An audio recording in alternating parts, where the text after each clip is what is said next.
In the early 20th century, the word computer didn't mean a machine. It meant a person who did mathematical calculations.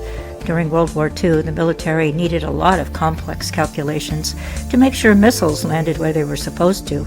These calculations had previously been done by men. It was considered a professional occupation. However, during World War II, there were fewer men available as many went to war.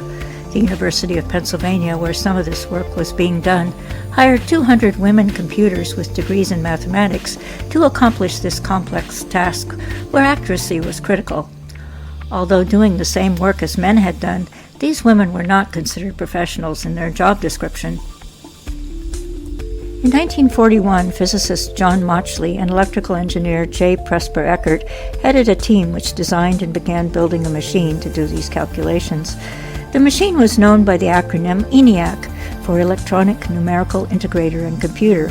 It used cables to connect over 18,000 vacuum tubes that functioned as switches.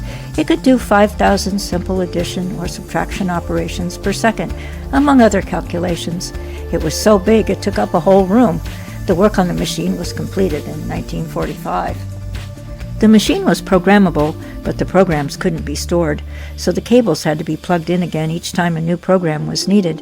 Mauchly and Eckert chose 6 women from among the computers working on the military project to program ENIAC: Betty Holberton, Kay McNulty, Marlin Westkoff, Ruth Lichterman, Betty Jean Jennings, and Fran Bilas. Due to the secrecy of the program, the women were only given plans for the machine and access to the machine itself. They knew very little else about it.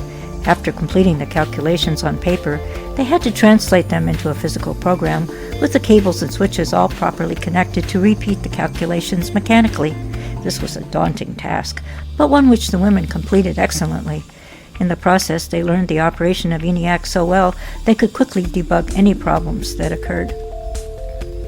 The work of the ENIAC Six was not at the time acknowledged.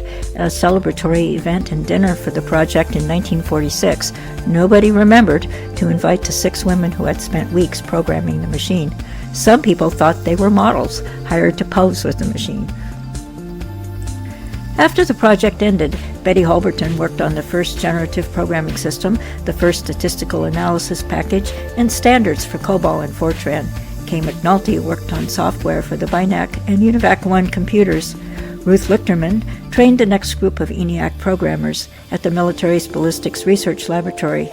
Betty Jean Jennings worked on BINAC and UNIVAC and in the tech field as a programmer and engineer. Both Marlin Westkoff and Fran Bilas retired from the computing world after ENIAC to spend time with family and community service. Because computing had been rebranded as clerical and thus women's work, women were not immediately pushed out after men returned from World War II. But as computers became more common in business and computing jobs more prestigious by the end of the 1960s, men were preferentially hired for these jobs. Today, women still hold only 25 to 35% of tech jobs. Newport Wireless Smash is a nonprofit community wireless internet provider in Newport, Vermont, USA. Education is part of our mission. Visit our website to watch our many other videos about the internet and computing.